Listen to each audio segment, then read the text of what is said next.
It was the dawn of the third age of podcasting, 30 years after the series had launched. The Babylon podcast was a dream given form. Its goal, to discuss the place where humans and aliens could work out their differences peacefully. It's a port of call, home away from home for established fans, newbies, Jon, Blaine, and guests. Humans and aliens wrapped in 2,500,000 tons of spinning metal, all alone in the night. It could be a dangerous place. Wait, what? But it's our last, best hope for peace. This is the story of the last of the Babylon stations. The year is 2024. The name of the podcast is Babylon 5, 30 years later. Hello, and thank you for downloading this latest episode of Babylon 5, 30 years later. This is the podcast where we look through every episode of Babylon 5, 30 years after they were initially released.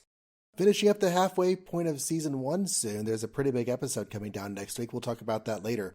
But right now, we are here to talk about Season 1, Episode 12, called By Any Means Necessary, which was released on May 11th, 1994, which is why this episode is dropping on May 11th, 2024. But who am I? You may ask. Well, my name is John Wilson, and I'm one of the two podcasters on this show. I have never seen Babylon 5 before, except for, these episodes we've talked about so far. And with me on this journey, the Babylon 5 guru who has seen the episodes, all of them at least 13 and a half times, Mr. Blaine Dowler. Hi, Blaine. Hello. Or perhaps 12 and a half times less than 13 and a half, but yes. But Blaine is my guide, my gentle leader, and my strike manager through all of this chicanery. And ready to talk about By Any Means Necessary. Ready? You have any thoughts before we get into this, Blaine? It's best to hold those until after we've talked about the basic credits, I think. Okay, so here's our ident card for this episode. By Any Means Necessary, I already said when it came out. We have directing this is once again Jim Johnston. And the writers are J. Michael Straczynski and one Catherine M. Drennan. As we've said before, JMS wrote almost every episode of this series. So whenever there is a writer who is not J. Michael Straczynski, we like to highlight that, especially their first appearance, which I'm not sure if any of them get a repeat. So Catherine M. Drennan, now, she holds kind of a unique relationship to this show. Blaine, can you tell us a little bit about that? Yeah, she probably had the hardest time getting in as a writer of any of these writers who stepped in, because one of the things that Joe Straczynski really, really hates about Hollywood is the nepotism, where incompetent friends and relatives get jobs when there are perfectly competent people out there who are not getting the same jobs that they've applied for. And at the time this was written, Straczynski and Catherine Drennan were married. So on the one hand, this meant that she knew more about the long-term plots than most other people on the series. She's got a lot of writing credits of her own. I believe they actually met when she wrote for She-Ra, Princess of Power. Mm-hmm. She did Defenders of the Earth, which, to my knowledge, JMS had no connection with. And then she ended up writing a few episodes of The Real Ghostbusters. But for this one, JMS wanted to make it clear that she got in on her own power. So the people at Warner Brothers and the other decision makers on the Babylon 5 series at the time did not know the connection between them because she'd kept her maiden name. That was her established name within the industry. I think she's got a lot of writing credits that don't show on the IMDb, like novels and the like. But yeah, she's an extremely capable writer who had to prove herself, and JMS removed himself from that decision-making process and made sure that people who were making the decisions as much as possible had no idea there was a connection between them, to show that, no, she got in under her own power by just writing something that is good. Which is a nice strategy. Lots of respect for that. Yeah, and I think we can agree that it's a good episode. Yeah. Little bit of an all-happy ending, but it's definitely given some weight as well. But we'll talk about that in a minute. So yeah. Also, Larry DiTillio has a story editor credit. I'm not sure how much effect that has on things, but as the executive story editor, because JMS was so busy writing other things and other episodes, because he wrote so many of these, when episodes came in from people like Catherine Demmer and other writers, it was actually DiTilio who rewrote them. Okay. And not Straczynski, as it would have been in most other shows. So let's get into the summary for the episode if you're ready. Yep. The A-plot in this is concerned with labor rights. Because of the storytelling structure of the series and how every episode's plot is pretty much contained to that episode, except for some very important subplots that are trailed along the way, I don't think we've heard about these labor problems before, but evidently the docking side of the station, the array of docking bays and such, is highly overworked and underpaid and understaffed. And so this episode opens with a docking accident. There is a Narn ship coming in. They finally get a bay open for his ship to sail into. But then there is a computer malfunction that brings another transport ship up into the space as though it were about to launch and exit the station. So Ivanova is monitoring all this. She realizes that a collision is imminent. She's giving orders to the Narn captain to not panic or do things that would be dangerous. Let her, control everything so everyone can stay safe. But the Narn captain doesn't do any of those things. He does panic. He tries to flee the bay space and ends up colliding with the station, completely wrecking his ship's cargo bay and damaging the station. Now, the Narn ship gets away with no loss of life, but there are injuries and one death on the station because of the shenanigans. So an already spiked labor situation is brought to a head because the foreman, one Eduardo del Vientos, that's what, del Vientos, Eduardo del Vientos, his brother is the man who died in the accident. So that's the instigating thing. The woman who is kind of the liaison between the labor and the military administration of the station, one Ms. Connolly, she is very much on the side of her people. She has made a career of fighting for labor rights. And she goes to the commander and is like, this is not our fault. You need to change things. You promised us last year that things would change with the next budget. But Sinclair's hands are tied because he sent the budget to the Senate back on Earth, and the paper pushers are like, he already has what he needs. He doesn't need to overhaul the outdated equipment. He doesn't need more money for more workers doing fewer hours. He doesn't need all of these things that he very, very much needs because they're not on the station to see how bad things are. And they send a representative to the station to manage things because Sinclair's not doing a good enough job ignoring the people's needs and shoving them down to work. He's too sympathetic. So they send one Oren Zento, played by John Snyder, and I should have said earlier that Connolly was played by Katie Boyer. They send Zento down, and Zento's a very smarmy, glad-handing dandy kind of person. If you just go back to work, we'll listen to your needs, we'll hear your requests and take them under advisement if you just get back to work. And Connolly's like, no, we've already lost a man. If we go back to work, we're going to lose more people. We're not going back to work until we have been heard.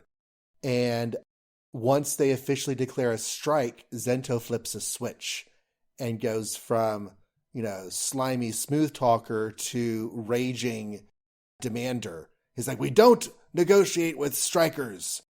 Get back to work or we're going to invoke what... The Rush Act.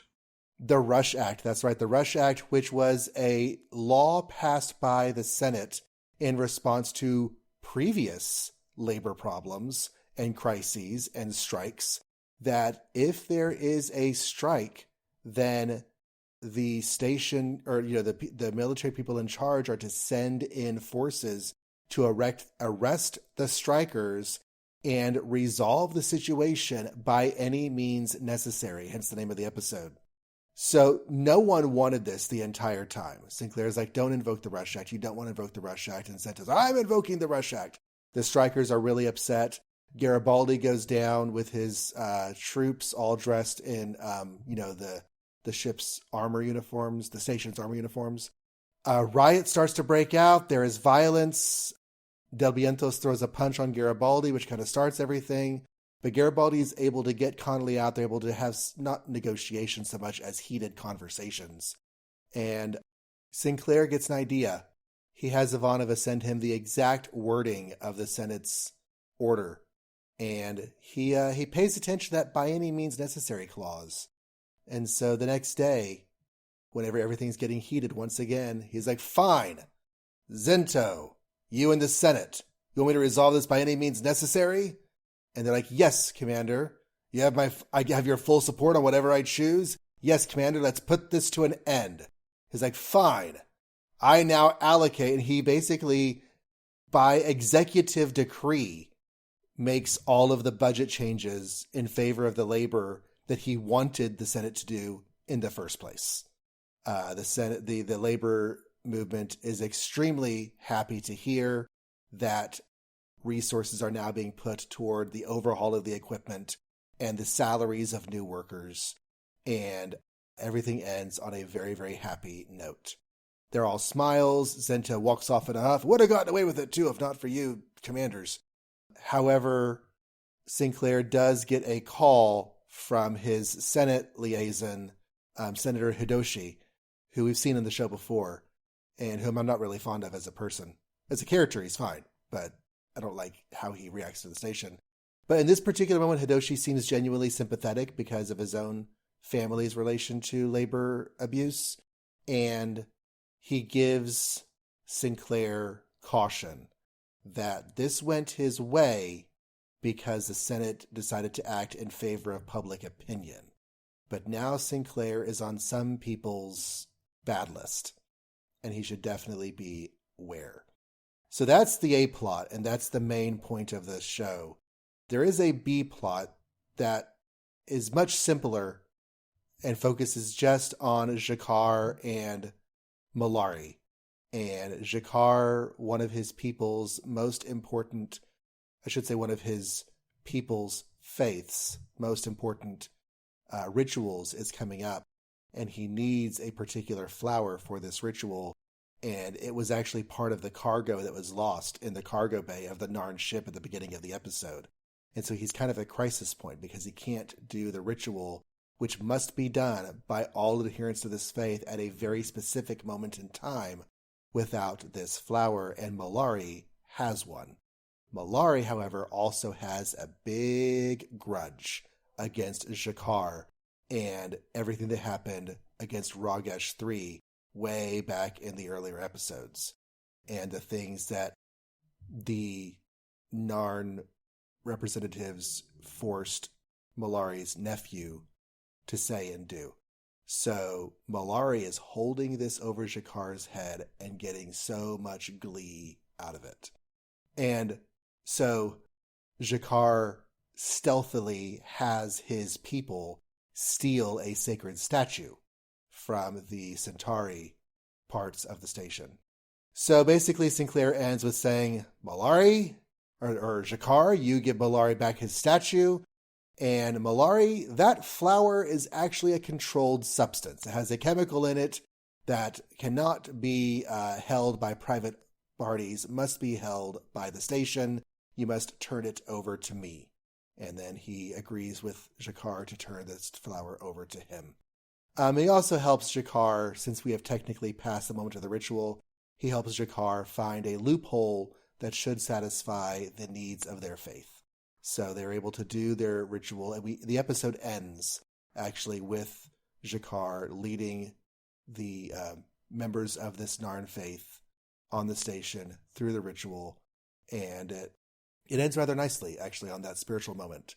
So, two very separate plots that both support the title's theme by any means necessary. We were able to get both things resolved by going through loopholes in the legalities of the situation in order to satisfy the needs of the people who are being taken advantage of. And I liked that. So what are you thinking on this one? Yeah, I think this is actually one of the strongest episodes we've seen so far. Yeah, right? Especially with the way Sinclair resolves both situations.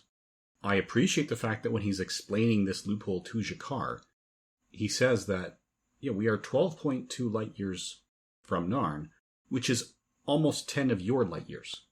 So they recognize that a light year is a unit of measure, as we understand it, that is tied to Earth's orbit, and other planets would have other measures, but again, it's a fairly natural measure. The speed of light is universal, right, but the length of the year is not. The light part of light year is constant, but the year part of light year is different based on your planet. Yes, so I really appreciate the fact that they made use of that and brought it in. That was a nice touch. And it wasn't just this year, yeah. So he found a time in the near future where it just happens to be the light from Narn getting the station, faint though it may be. Mm-hmm. So yeah, I really appreciated those, as well as the way Connolly characterized Garibaldi as saying, yeah, you know what, under all that gray, I figured your color was pretty blue. Yes. Right?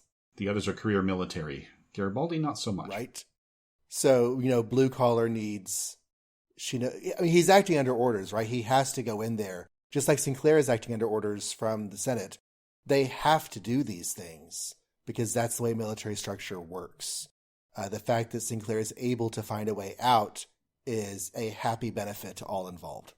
But yeah, Connolly was a fantastic character in this because she was sympathetic and, bold in demanding that, her people's needs be met.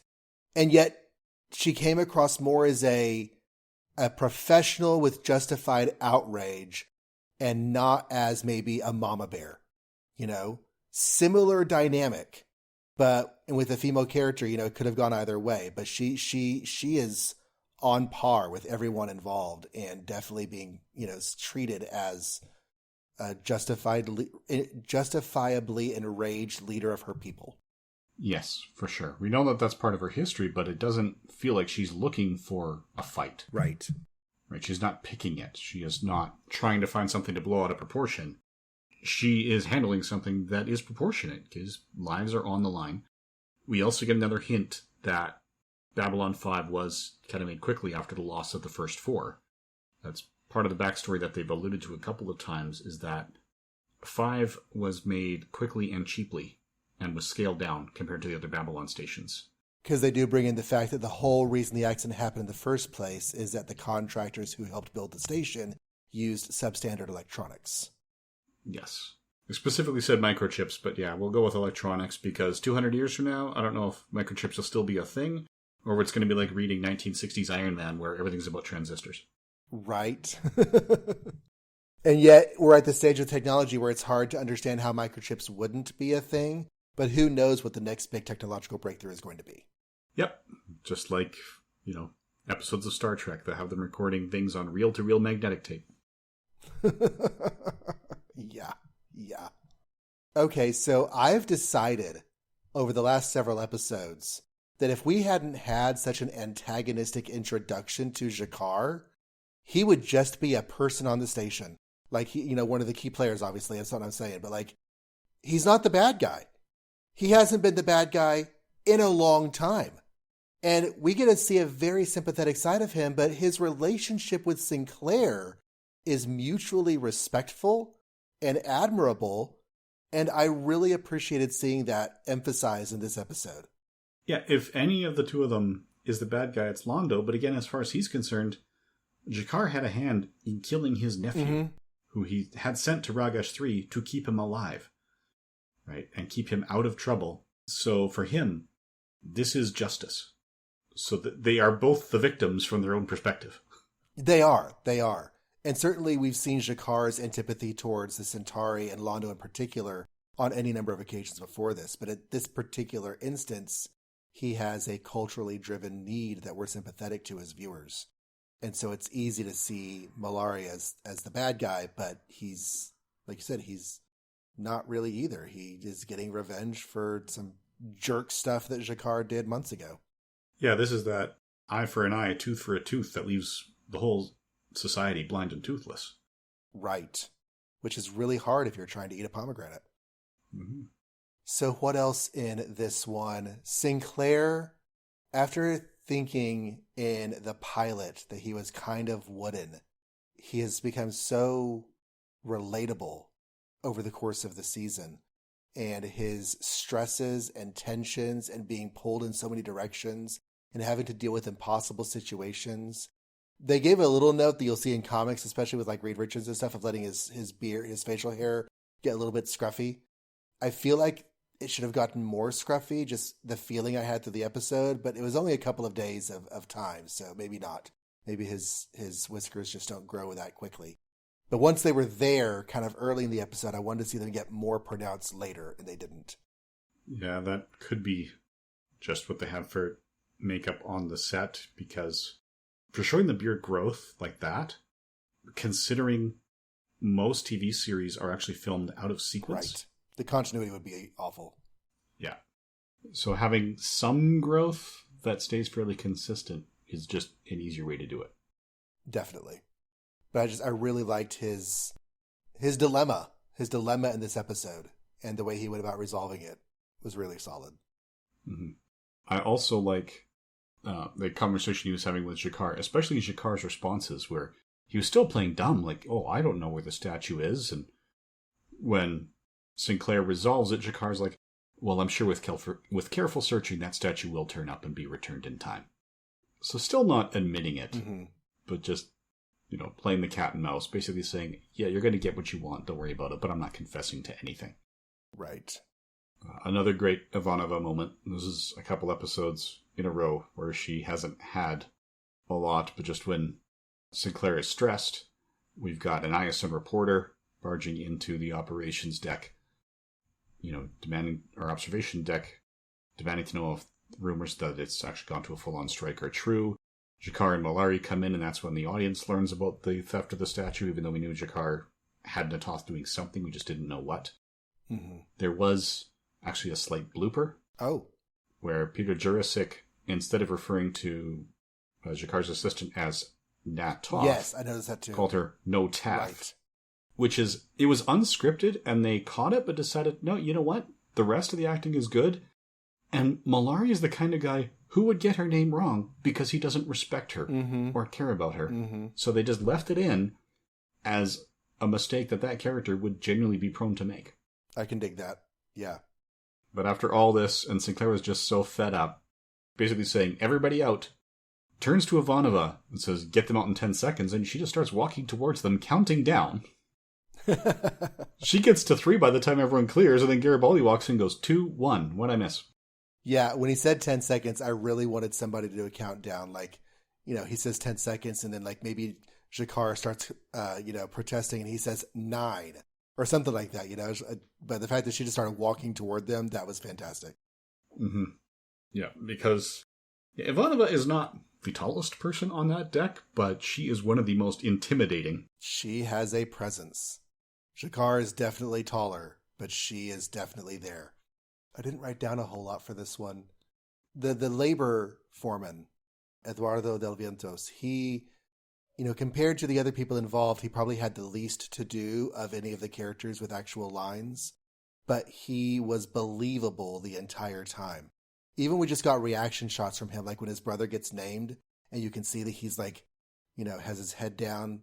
He's controlling himself visibly. Just little touches like that.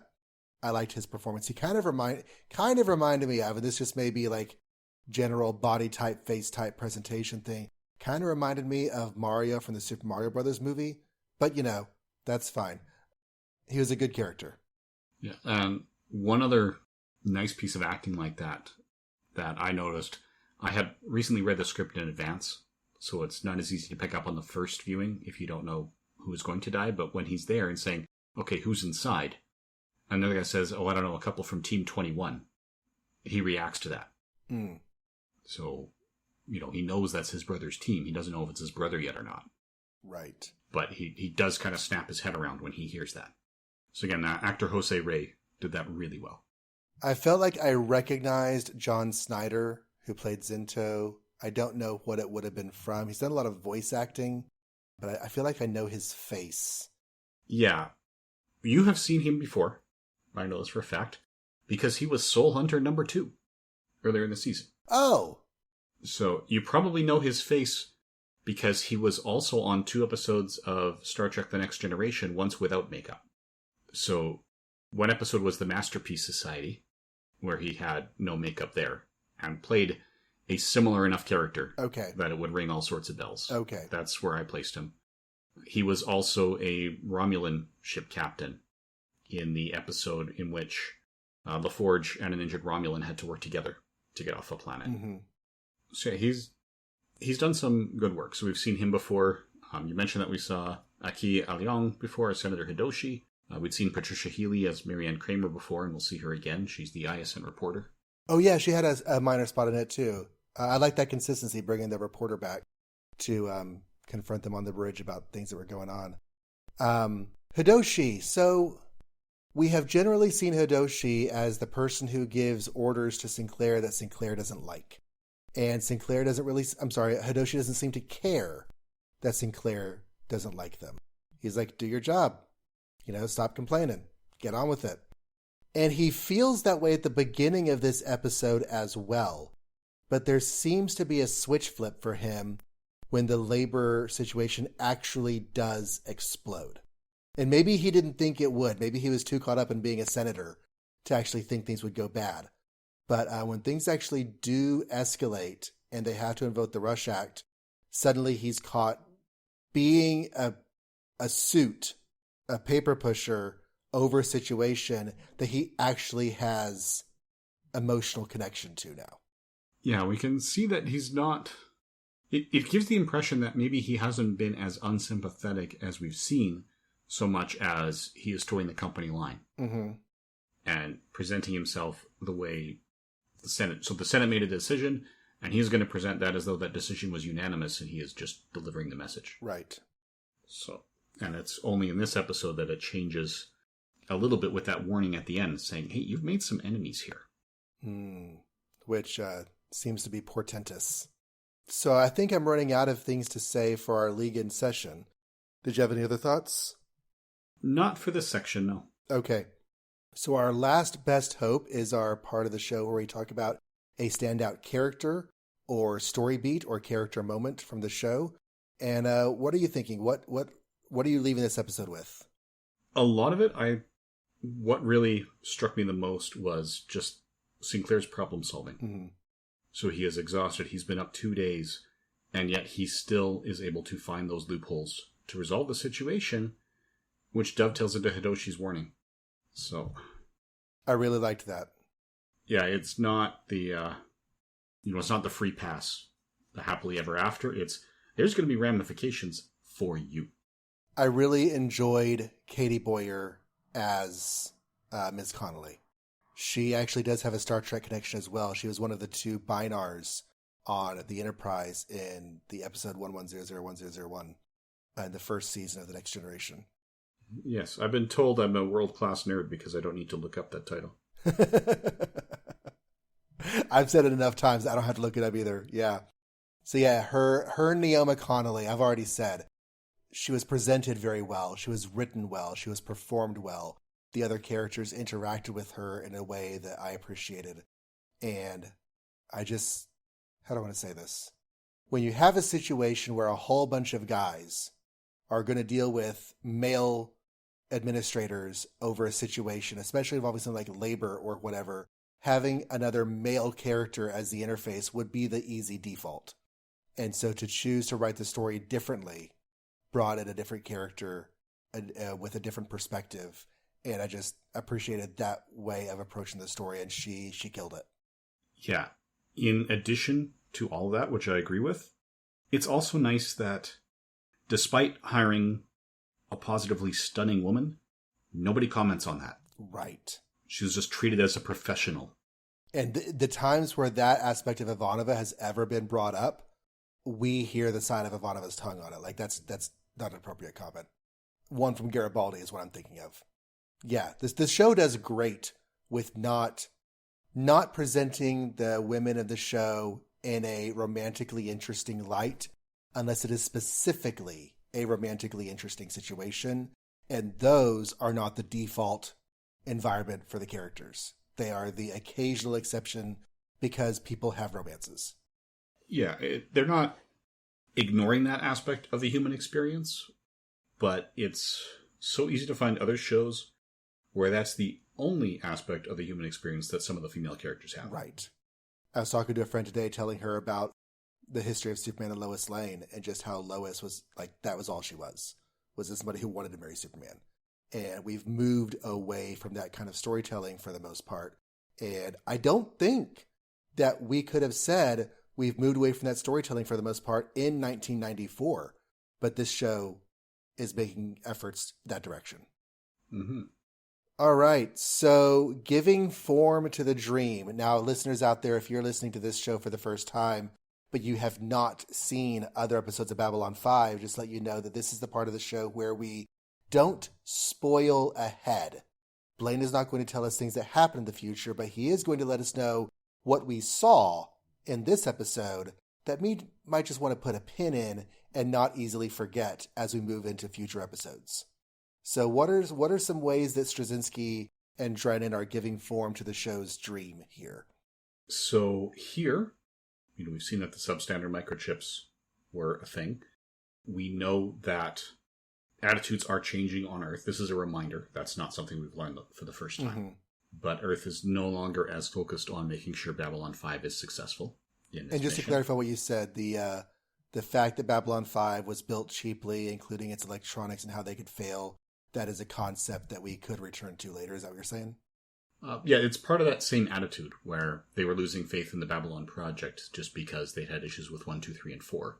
Okay. To the point that the only reason 5 exists is because the Minbar stepped up and said, no, we believe in this. We'll give you the rest of the funding you need. But it is the last best hope for peace. It is, yeah. Yeah, so that was there. This is not really subtext. This is text. Sinclair is falling out of favor with the Senate at home. Mm. So that comes into it. And we mentioned in Parliament of Dreams that we had not seen any of the non-religions.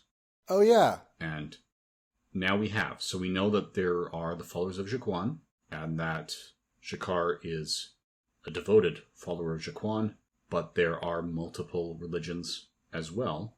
I liked just a couple of lines of dialogue. Yeah, there's also the follower of Jalon. So they just established that, yes, there's variety there as well. And there is the Holy Book. And even when Jakar is furious at Londo Mollari in the scene where he asks Natoth to do him a favor, when he is trashing his room and he stops because he sees that holy text. And that's what stops him, and he touches that gently. Any other book, you feel that rampage would have continued. Mm-hmm. But the Book of Jaquan meant something. It was a good prop, too. It was a nice, fat, old-looking book. It is, yeah. And it's interesting because there is an episode down the road where if you look really, really carefully, you will see that some of the pages are just newspaper. A lot of them are relevant, and there's surprisingly early for how those relevant pages are. If you look really carefully, when Jakar is flipping through pages, you will see images weeks before you were supposed to see images. Interesting. The alien cultures in science fiction, and this is largely true of Star Trek, but not just true of Star Trek. This is like a science fiction thing where you have alien cultures being presented. They are often presented monolithically. Klingons are Klingons. Vulcans are Vulcans. Zog monsters are Zog monsters.